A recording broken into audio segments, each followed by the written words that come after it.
Jadi panggil kalau udah. Oke. Ya. Tunggu dulu.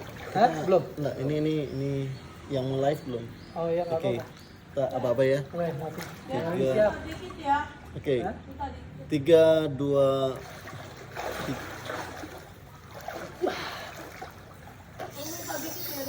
Ya. Semangat pagi, teman-teman. Wah, sudah berenang lari. Dek, minta shake-nya. Oh, iya, jadi minta saya. Oke. Oke, udah berenang. Kita minum shake dulu, guys. Herbalife 24. Iya kan? Bilang ke Den. Ya, hey Dad. Tas dulu tas. Nah, gak jelas. Pagi Dad, semangat pagi Dad. semangat pagi. Oke, nah ini kita ngobrol-ngobrol nih sama Denny. Halo. Oke, sekarang saya ada kesempatan semalam baru datang dari Jakarta ke Bali ketemu sama Coach Denny. Swastiastu. Ini teman-teman yang live di TikTok. Hari ini saya sangat bersemangat teman-teman karena saya ketemu sama Coach Denny. Den, Ya, Dad.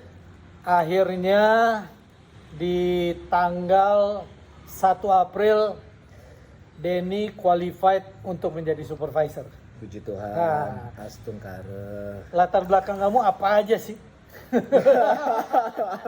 long story nih. Long story sih kalau ceritain agak random juga.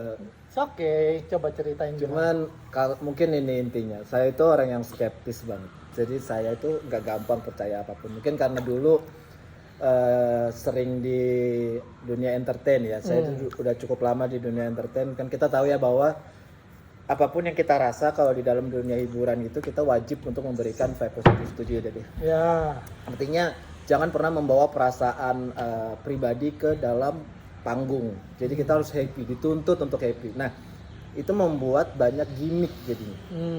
Nah, jadi itu yang membuat orang-orang pelaku entertain itu sebenarnya nggak percaya banget sama sebuah senyuman aslinya. Karena mereka sudah biasa melakukan itu. panggung sandiwara. Ya? Panggung sandiwara. Oke, jadi saya kenal Denny dari teman saya di Alam Sutra.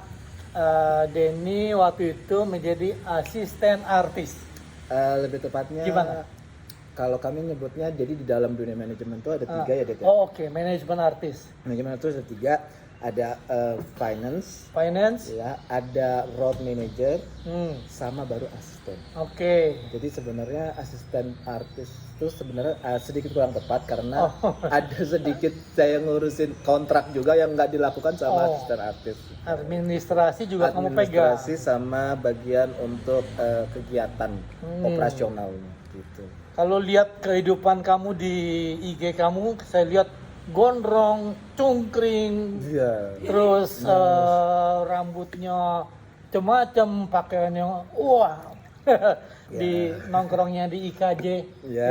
Ya, itu. Nggak kesampaian dulu. Mau nggak jadi dibolehin artis nggak sama kesampaian. orang tua. Oke. Terus kemudian saya kenal Denny waktu Bivit Surabaya kerjasama sama Captivate. Terus kemudian akhirnya Denny berprofesi sebagai marketing. Itu gimana? Puji Tuhan sih. Kalau Itu- kesannya gimana? Itu puji Tuhan, maksudnya nggak ada yang kebetulan kalau saya percaya itu ya, Det ya. Jadi mungkin karena saya tidak memiliki sebuah basic di dunia bisnis awalnya Iya. gitu. Tuhan membuat saya memberikan waktu saya untuk belajar Iya. tentang marketing, Iya. tentang pemasaran. Dan itulah terjadi puji Tuhan di Bivitnya Dedi yang ada di Surabaya, Oke. melewati ya tadi sekian panjang pertualangan itu gitu. Oke. Dan dulu sebenarnya awalnya ya saya memang skeptis, Ya. skeptis banget. Ya. Terus sampai ada di titik, oke, Dedi waktu itu kasih saya challenge, dan I go to Bali. Oke, jadi saya ingat ya, Denny waktu itu keluar dari Bivit Surabaya, tinggal bawa backpack satu, foto backpacknya tuh saya lihat di story. Lah, ini kenapa ini? Jadi dari Surabaya. Terus saya langsung DM Denny. Den, kamu udah nggak di Bivit Surabaya, gitu kan dia? That's right. Terus tinggal bawa backpack, di kamu foto dengan background Bivit Surabaya kan? Iya. Nah, terus dia bilang iya. Iya kan? Lu bilang iya, Dad, katanya. Saya udah nggak di Surabaya, udah nggak di Bivit. Terus lu mau kemana? Waktu itu kan saya tanya. Coba jadi WA aku. Ya nanti ya, Dek. Boleh minum kaos aku. Ya, kamu minum shake. Terus kamu mau kemana? Kamu jawab apa tuh? Ini story-nya seru ini. Keyakinan saya mungkin hanya 50-50 waktu itu. Antara yakin sama enggak, tapi keberanian saya 80%. Jadi saya cuman, kalau orang bilang modal nekat. Cuman kalau saya yakin bahwa apa yang saya yakini, selebihnya itu Tuhan punya rencana. Ya. Jadi saya mau kemana, saya bilang antara balik ke Jakarta and we have to surrender atau maju terus. Oke. Terus saya bilang, udahlah Den ikut gua ke Bali aja gitu kan? Ya, Oke. itu starting pointnya. Terus tapi saya tanya sama Denny, lu punya ongkos nggak? Satu, yang kedua bisnis apa gitu ya? Kalau saya kan ikut Dedi kan dia bilangnya. Ya. Tapi sebagai member Herbalife, ya, kamu punya modal nggak untuk HMP jadi member gitu ya? Terus kamu lihat dompetmu, kasih lihat saya cuma punya ongkos dan ya sisanya 600.000 untuk jadi member. That's it. Ya. Terus handphonemu kamu kasih lihat pecah, harus hancur, dan itu kamu pakai backpack satu berangkat ke Bali. Dan saya berangkat tanpa handphone. Berangkat Akhirnya. tanpa handphone. Karena selama di Surabaya itu saya pakai handphone dari tim Surabaya. Terus saya kembalikan karena sudah selesai dan handphone asli saya sudah mengembang. Sudah tidak bisa lagi diselamatkan. Yeah. Jadi saya ke Surabaya tanpa apapun, cuman selembar kertas ada saya tulis Bivit Bali Jalan Sudirman. Itu yang saya pegang. Iya. Terus karena naik travel kan dari alamat ke alamat sampai, ya kan? Betul. Ya, jadi akhirnya sampai. Terus kemudian saya bilang sama Coach Ishak, itu ada Denny, tolong ajarin, kita ajak sama-sama.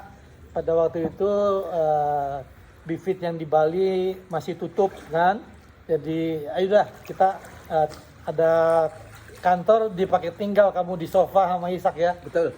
Terus ada kasur satu ya. Di sofa, benar. Di sofa dan di kasur. Nah, itu sama Coach Ishak. Ya, jadi akhirnya berdua mereka, itu bulan apa ya? Juli. Juli tahun lalu ya? Ya. Juli tahun lalu. Terus kemudian ketemu sama saya, kita ke kantor Herbalife. Saya langsung bilang, yang Hari itu penting juga. Yang penting kamu nih punya niat, manut sama mentor, artinya sama saya, pokoknya tinggal bareng-bareng, makan sama-sama Coach Ishak gitu ya.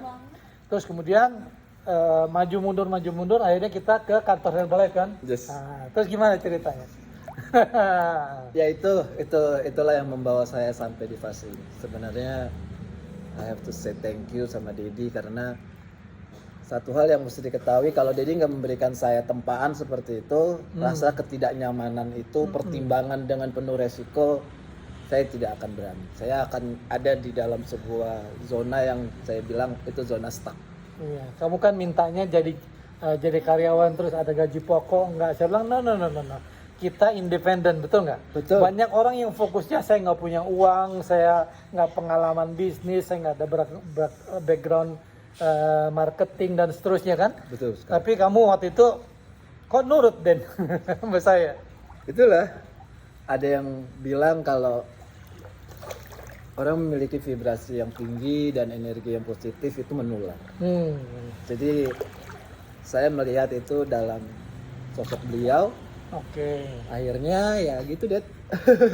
Ketemu saya saya kan skeptis paling loh, saya itu skeptis asli, sumpah skeptis saya. Saya kan baru ketemu kamu berapa kali waktu saya ke Surabaya, 2-3 kali aja kan selewat gitu kan. Betul. Oke, tapi kamu percaya? Ya, Kamu follow IG saya. follow. Terus dia kepoin saya terus tuh waktu itu ya. Ya, Dia tahu saya di mana ngapain. Nah, terus akhirnya jadi tuh member, Iya.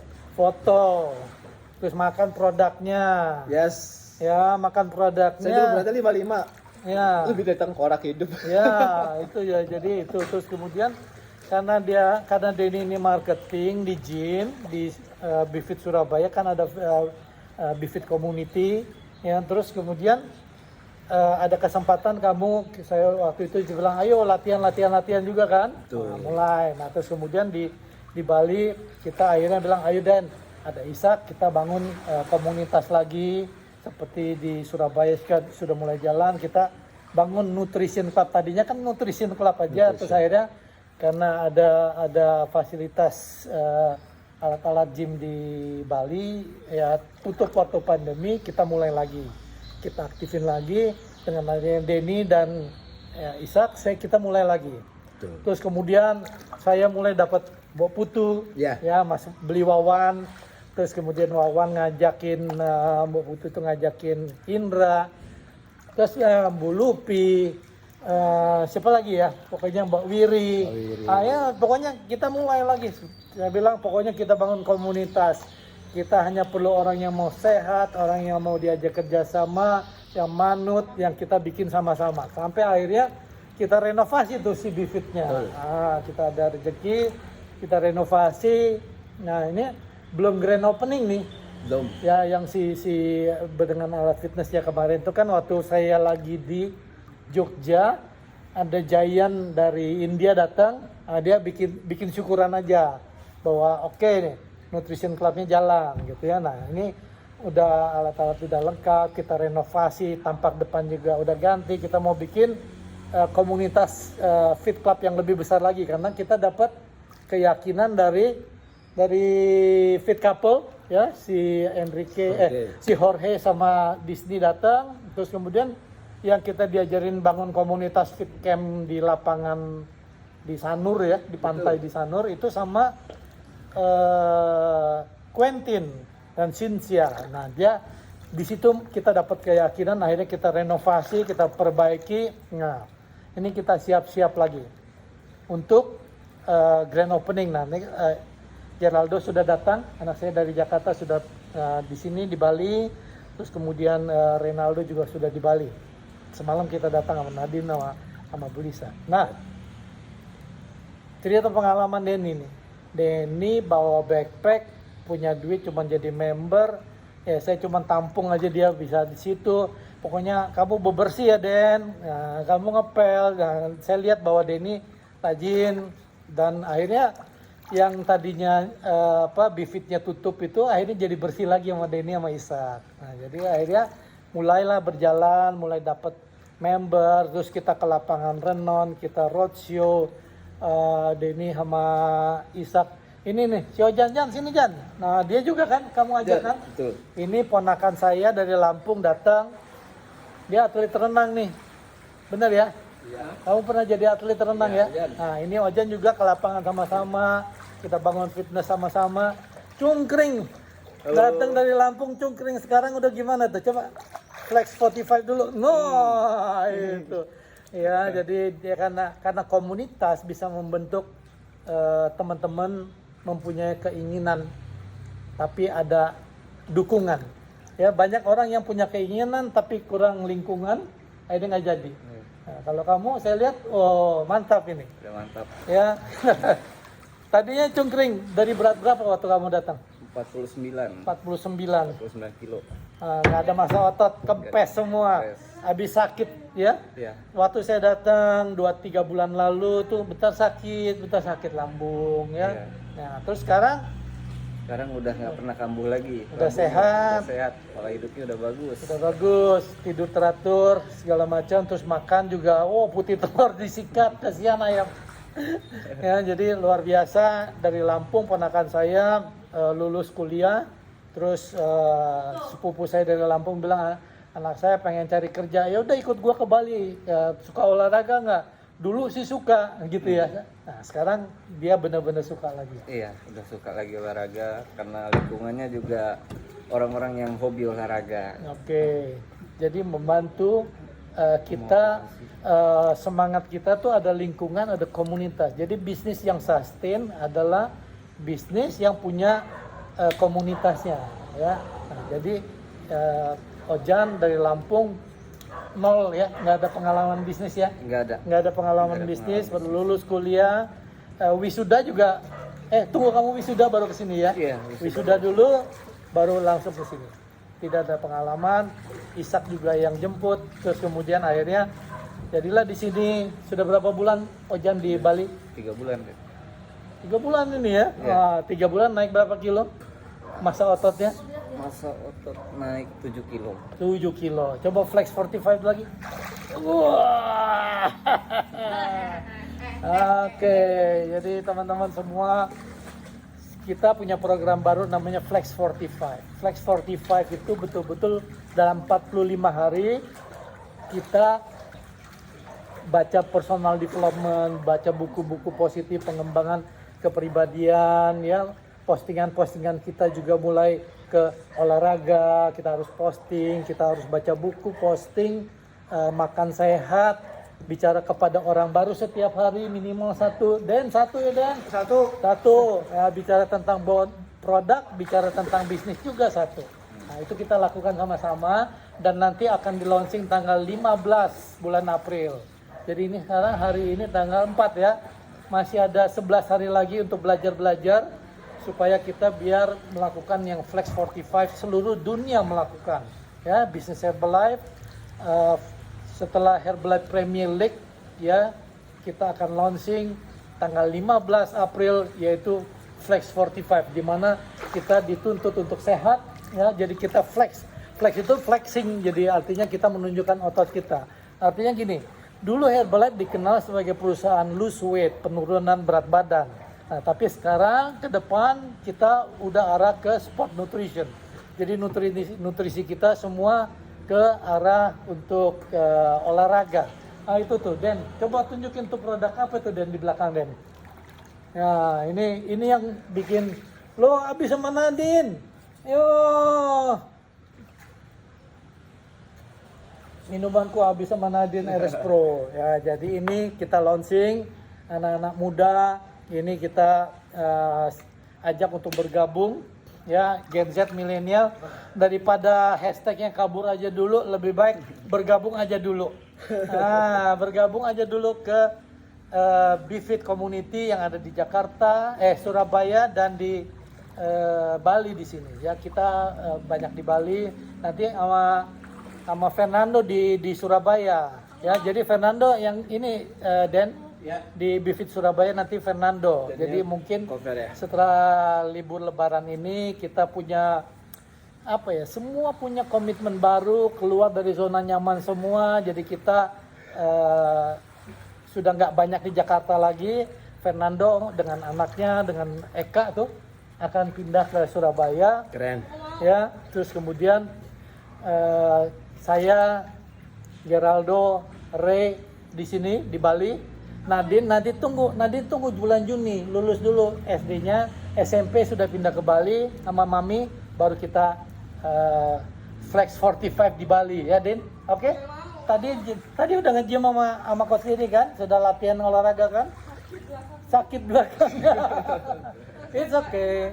Ya, jadi teman-teman semua, inilah kisah Denny yang dari bulan Juni mulai bengong, nggak tahu apa-apa, modalnya cuman backpack dan baju satu, terus sampai sekarang dia kos di daerah Renon ya. Iya. Ya, terus kemudian sudah berhasil menjadi supervisor. Gimana kiat-kiat kamu kok bisa jadi supervisor? Karena si Ojan juga nanti biar bisa jadi supervisor. Benar ya, Jan? Mau, Jan? Nah, gimana kiat-kiatnya? Apa yang kamu lakukan? Selalu saya ingat pesan dari beliau, dari Dedi. Pesan lu, Ded. Apa tuh? Tidak ada pertumbuhan dalam zona kenyamanan. Dan tidak ada kenyamanan dalam zona pertumbuhan. Iya. Kalau mau tumbuh, gue masih ingat banget pesan lu, Ded. Ingat banget. Iya dong. Karena memang itulah yang harus dilakukan. Iya kan? Jadi kalau buat kita semua yang mau bertumbuh, kita memang harus dituntut untuk selalu berpikir Dan itu yang terjadi sama saya sampai ada di tahap ini. Terima kasih Det ya. Udah bosan lulus. Ini hampir nyerah ini, Yes. nangis, Wah. hampir minta mudik pulang ya Sak ya. Ini Coach Isak nih saksinya nih. Hampir. Iya, Coach Isak sini munculin dulu wajahnya. Ah. Kita flex 45 dulu. Ini ajudan Ogot gantian. yang sudah sudah berapa tahun kamu Sak? Dengan saya. Sini Sak. Maju lagi. Nah, ini Coach Isak. Ya, dia di belakang kamera tadi ya. Teman seperjuangan. Ini teman seperjuangan. Perjuangan. Coba flex bareng-bareng semua. Flex. Yeay. Jadi semangat kakak. Jadi Maunya nggak Isak lulus adalah Yang tim saya yang luar biasa, membantu saya kalau saya keluar kota segala macam itu yang bantu itu. nggak usah lulus sekolah. Alex juga ya. Motivator yang menahan saya tetap bertahan. Nah, udah mau pulang, Salah awal di satunya rantau dia. lagi sama Isak. Dia pokoknya dikasih nasi sama telur lagi kan, Sak? Nasi telur. Nasi telur ya toh. Terus kemudian karena dia ini vegetarian. Jadi dia tapi telur masak makan ya. Jadi teman-teman semua memang dalam perjalanan sukses di zona-zona tidak nyaman itu banyak orang yang mau menyerah gitu ya Coach Isak ya. Tapi saya selalu kontak sama Isak, tolong dampingi Denny, tolong duduk kita lurusin sama-sama. Kadang ada apa miskomunikasi karena jarak ya, karena saya juga di luar kota. Saya kemarin banyak di Jakarta, Coach Isak yang banyak di sini. Ya kita kumpul pada waktu saya datang, kita dengerin semua, duduk sama-sama. Ozi, Mbok Putu, Mbak Lupi, saya ingat banget tuh duduk di Bivit malah sore-sore dia udah nangis-nangis tuh ya. Terus kemudian kita dudukin sama-sama, nggak punya uang buat makan, katanya dia udah mulai sakit perut, tidur cuman di selembar karton ya Den. Pas ya, sama Mbak Putu bilang, Dedi, nggak kasihan ta sama si Denny katanya dia tidurnya cuman pakai karton. Saya bilang, saya sudah suruh ambil kasur tapi dia nggak mau. Ya di rumah saya ada. Jadi saya juga bersemangat dengar perjuangan Denny. Dan pada waktu saya di Jepang kemarin saya tanya udah berapa Den untuk supervisor? 300 lagi Dedi. Oke. Saya di Amerika di Las Vegas saya juga WA lagi. Kurang berapa Den? 220. Pulang di Indonesia, saya waktu di Las Vegas saya sempat tanya, Den, apa gua tutupin dulu? Ya? Nggak mau dia 220 poin. Saya bilang, gua bayarin dulu, nanti lu bayar balik gitu volume poinnya. Nggak mau. Dia tiap hari bagi di lampu merah dan Isak bilang sama saya, Dad, si Denny tiap hari flyeran di lampu merah. Hujan juga dia pakai payung, dia bagi flyer di lampu merah. Ya itulah, ya. Jadi betul-betul contoh yang luar biasa yang saya juga banyak belajar ya, karena dulu saya berjuang seperti itu, tapi itu kan sudah 26 tahun yang lalu Dan. Sudah mulai lupa ngelihat orang yang berproses menjadi supervisor. Nah, bersyukurnya ada Indra yang mengejar supervisor barengan sama Denny. Jadi di bawahnya Mbok Putu itu ada Indra. Indra dulu manajer software, terus akhirnya keluar, terus kemudian mijet ya, sampai sekarang dia masih pijet tapi diajak sama Mbok Putu karena Mbok Putu itu yang langganan pijetnya. Jadi diajak dia. Mbok Putu sempat ngomong sama saya, Dedi ini orangnya luar biasa, attitude-nya luar biasa. Terus kemudian kita ajak aja ke Herbalife ya. Akhirnya bareng-bareng ya berdua ya. Jadi di level 1 saya, first line saya Denny, second line saya di bawahnya Mbok Putu, itu lahir supervisor lagi dari Bali. Jadi semangat teman-teman, kalau Denny bisa, Indra bisa, Ojan mau Ojan? Mau. Ojan mau ya, jadi semua bisa. Oke. Jadi sudah sharing kita 20 menit lebih nih, Den. Iya. Ya, Denny juga udah kedinginan karena kebanyakan ngomong gak bergerak. Ya teman-teman yang di TikTok, yang di channel YouTube saya, nanti kita di Instagram, di sosial media saya teman-teman. Kalau Denny bisa, Indra bisa, semua bisa. Ya, Anda juga pasti bisa. Pasti bisa. Oke, semangat. Semangat terus semuanya. Ada kata terakhir buat teman-teman yang sedang berjuang? Jangan takut nangis. Nah, Karena orang kuat itu bukan berarti orang yang nggak pernah nangis. Orang kuat adalah orang yang bisa bangkit setelah kita nangis. Setelah kita jatuh, kita tahu bangkit lagi. Dan satu lagi, pengemudi yang handal tidak terlahir dari mobil yang terparkir. Jadi jangan takut nabrak, jangan takut nangis, jangan takut jatuh. Tapi bangkit ya. yes, luar biasa. Yuk teman-teman, jatuh 10 kali nggak masalah, yang penting bangunnya 11 kali. Betul. Sukses untuk kita semua. Sukses. Sampai bertemu di STS Malang saya tanggal STS 13, Malang. di Bali tanggal 12 ya. Oke, sampai jumpa. Bye. Bye.